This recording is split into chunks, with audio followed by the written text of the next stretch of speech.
What's going on, ladies and gentlemen? Back at it again. It's your favorite country cousin, your best friend, Kemar Kane, coming to you all the way live, your favorite Mississippian. Here to bring you another chapter number 4 of Mental Shampoo and Audio Experience Plus More with the bars. Y'all check that out, that rhyme, right?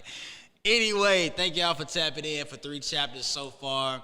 I'm glad that y'all are continuing to ride in the passenger seat as I drive this car. Today we're going to be talking about something that is constantly on my mind in terms of this chapter, and I was in limbo as to what I wanted to call this chapter exactly, and I came up with the actual topic, like one of the quotes that I will be saying throughout the whole entire thing, something that I came up with years ago, something that I utilize to calm me down when I'm looking to get certain things at certain times, all right?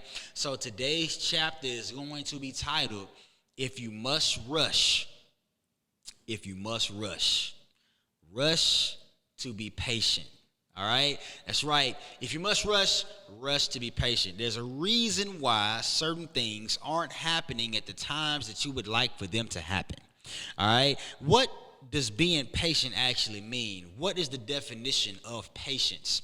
I got it for you. Don't trip. It says bearing pains or trials calmly or without complaint.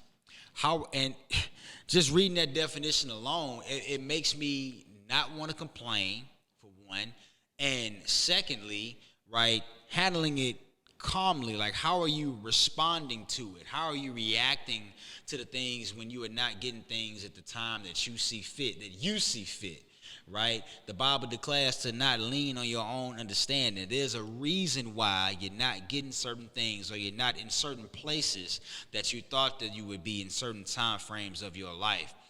Exhibit A, right? 31 years old. I had my life planned out. You dig what I'm saying? By 30, I should have been making buku money. I should have had a wife by now. I should have had a couple little Kemars or whatever running around here, man. But that's just not how life goes. They said, if you want to make God laugh, present to him with your plan, right? Now, that's not saying not to plan. It's very important to plan, but here's some advice that one of my best friends, shout out to Britt, she gave me this advice, I want to say back in 2011, 2012, and I was actually like venting, if you will. I was venting to her some of the things that I was working towards. Some of the things didn't necessarily work out the way I planned them, right? And she told me, she's like, Kane, why you tripping? Kane, sometimes you got to learn just to be flexible. I was like, what? She said, be flexible, Kane. I said, what you mean by that? And she broke it down to me, and she mentioned that when you're making your plans, leave room for flexibility. You dig what I'm saying? I'm going to say it again. When you're making plans, leave room for flexibility. Why? Because that leaves less room for disappointment. I'm going to run that back, right? Leave room for flexibility so that leaves less room for disappointment.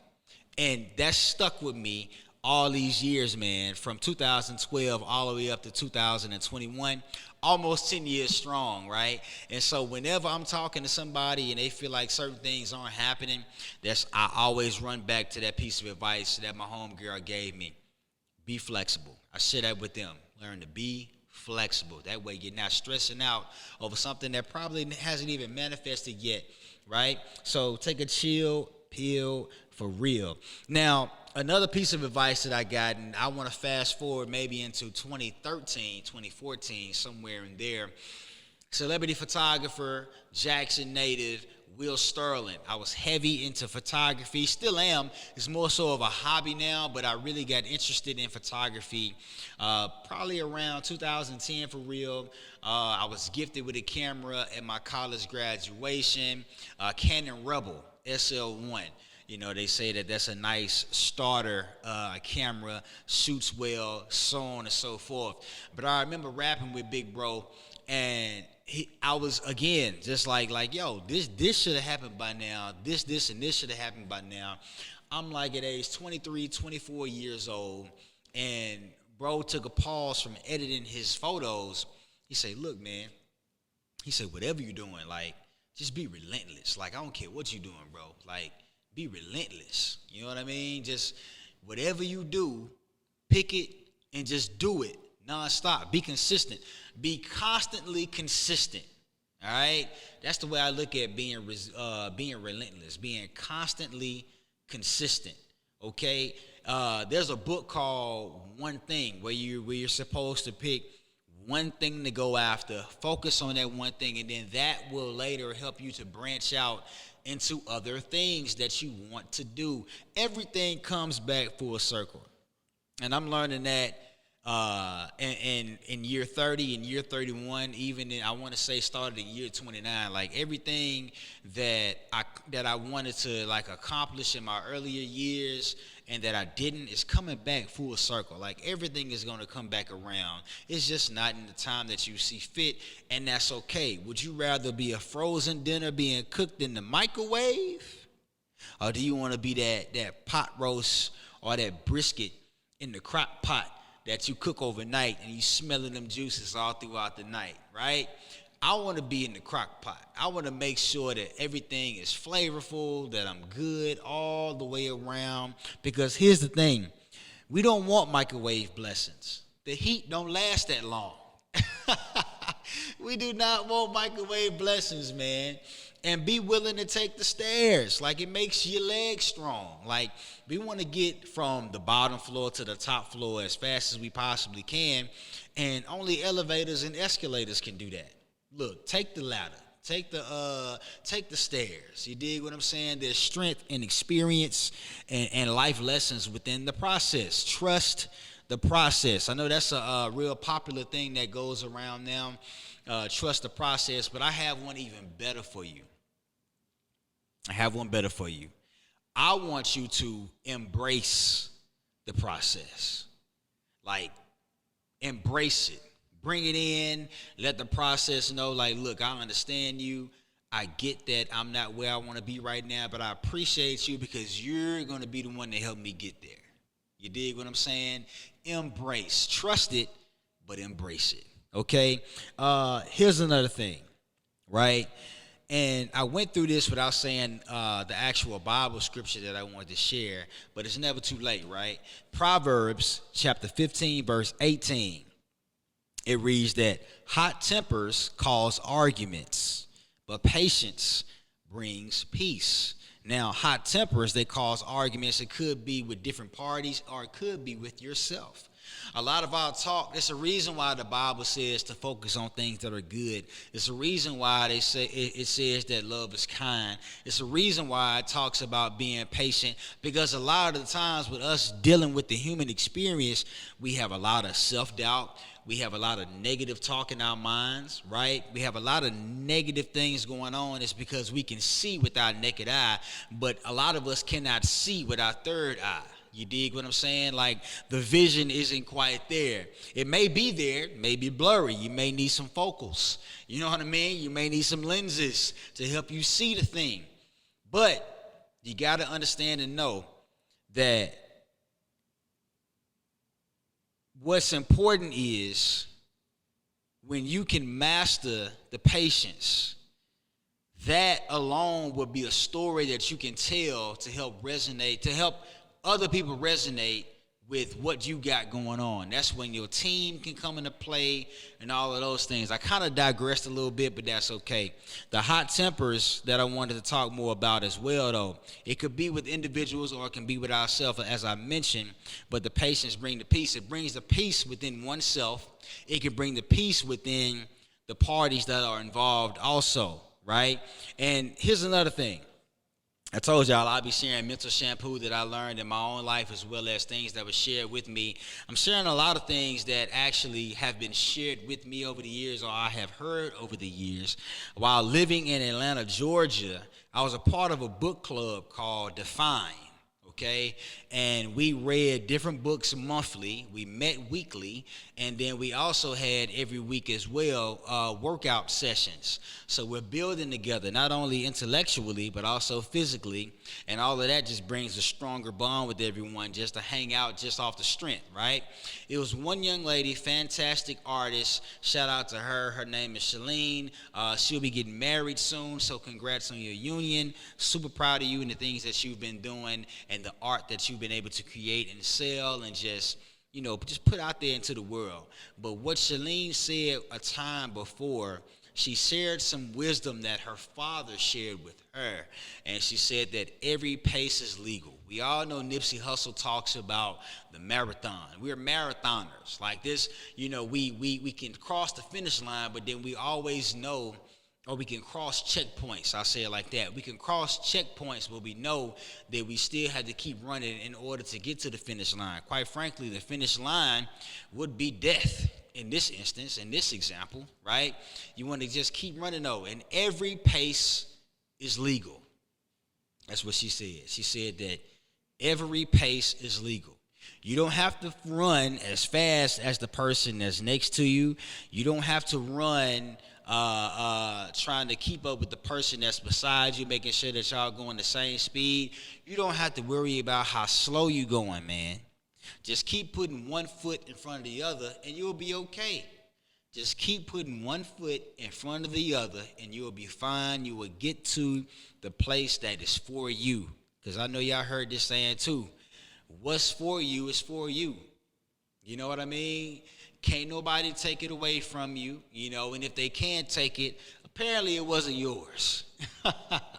Or you're just not ready for it, right? There goes that patience thing again, right? Every pace is legal. Be patient, right, with your pace. Be patient with your ability to go as fast as you can without tiring yourself out. We do not want to get weary in well-doing. Let's go back to scripture. We do not want to get weary in well-doing, guys. So, one more thing that I want to share before I check up out of here, right? The tortoise and the hare. We've all heard this tale growing up in primary school, elementary school, and what have you. But that story, that children's story, can help a lot of adults and a lot of the kid or inner child within the adult, right? The thing that I like about child stories and folk tales the most is that it really has a deeper meaning. Like, it's enough to where a child can understand and be entertained, as well as it's prolific and deep enough to help change the bad habits of an adult's life. You dig what I'm saying? So the tortoise and the hare. Like the hare, he thought he was the big dog. You know what I'm saying? He was the big rabbit. You dig? And he knew he was fast. He had the reputation of being a fast hare. And the tortoise, we know, y'all be seeing these turtles crossing the street real slow. When you're driving in your car, they'll just shrivel up in their shell, make sure they don't get hit or nothing like that. The tortoise is slow, right? And so this race happens. The hare gets laxed in knowing its capabilities and ability to go as fast as he can and win with no sweat, really. But the tortoise was different from the hare, right? The hare was easily distracted. The tortoise was more focused. Who do you want to be? Do you want to be the person that knows their abilities and takes them for granted? Takes them for granted, right? Or do you want to be the tortoise who is constantly consistent at focusing, honing in on the one thing and making that thing happen nonstop until he gets to the finish line or to the checkpoint, if you will, right? Quite frankly, slow and steady wins the race. Your boy is going to have to be a Ninja Turtle. I'm going to pick up the tortoise, You know what I'm saying? And I'm going to take my time and learn as much as I can and experience as much life as I possibly can until I get to my destination. Like, at one point I was all over the place. I dated a young lady who had her stuff together, who has her stuff together, right? And we dated before, took a break, dated again, and circled back. I had a lot of time to like grow within that time frame, and we was having a conversation, and she brought it up. She was like, I'm proud of you. I said, what I do? And she said that, when we first dated, you were just kind of all over the place. You didn't really know what you wanted to do. You were saying this one day and then saying this next week and da-da-da-da. I said, yeah, you're right. I said, I was all over the place. She said, but now, I can see a big difference as to, what you're focusing on and what you want to do. And then to hear you talk about it, it's like, I'm proud of you. And I told her, I said, man, I appreciate that. Like, it's like you want the validation, but you don't want the validation in a sense. We shouldn't want to live for validation, but being validated in that moment, I felt like I was the king of the world, man. Straight up. So, listen, if you're not where you want to be right now, I want you to bask in the present moment still, because this present moment is a gift still. I don't care if your money is low.